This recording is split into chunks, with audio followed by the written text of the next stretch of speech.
قد افترينا على الله كذبا إن عدنا في ملتكم بعد إذ نجانا الله منها وما يكون لنا أن نعود فيها إلا أن يشاء الله ربنا وسع ربنا كل شيء علما على الله توكلنا ربنا افتح بيننا وبين قومنا بالحق وأنت خير الفاتحين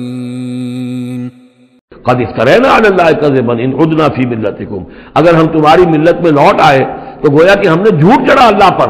میں نے گویا کہ نبوت کا دعویٰ جو کیا تھا وہ جھوٹا تھا، پھر تو میں اپنے دعوے کو خود باطل قرار دے دوں گا. میں نے جو دعویٰ کیا وہ صحیح کیا ہے.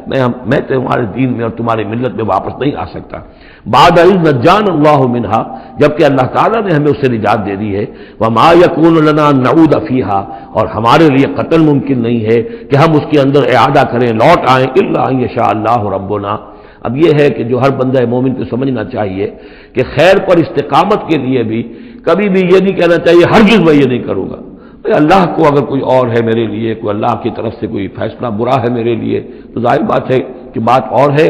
ورنہ یہ کہ میں اپنے بس پڑتے، اپنے ارادے سے، اپنے آزادی کے ساتھ میں یہ کام نہیں کروں گا. لہذا اس امکان کو ضرور، کیا پتہ کل میرا دماغ خراب ہو جائے. بڑے سے بڑے لوگوں کے دماغ خراب ہوئے اور ہو سکتے ہیں.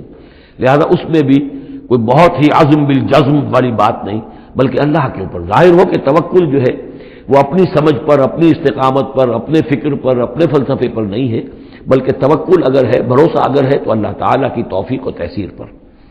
ظاہر بات ہے کہ یہاں کوئی امکان نہیں تھا، لیکن انہوں نے پھر بھی ذکر کیا وما یکون لنا ان نعود فیہا، ہمارے لیے بالکل ممکن نہیں ہے کہ ہم دوبارہ اس میں لوٹ آئیں، الا ان یشاء اللہ ربنا، ہاں اگر ہمارا رب چاہے. وسع ربنا کل شیء علما، اور ہمارے رب نے تو ہر شے کے علم کا احاطہ کیا ہوا ہے. علی اللہ توکلنا، ہم نے اپنے رب پر، اللہ ہی پر توکل کیا ہے. ربنا افتح بیننا و بین قومنا بالحق، اے رب ہمارے فیصلہ فرما دے ہمارے اور ہماری قوم کے مابین حق کے ساتھ. وانت خیر الفاتحین، اور یقیناً تو بہترین فیصلہ کرنے والا ہے.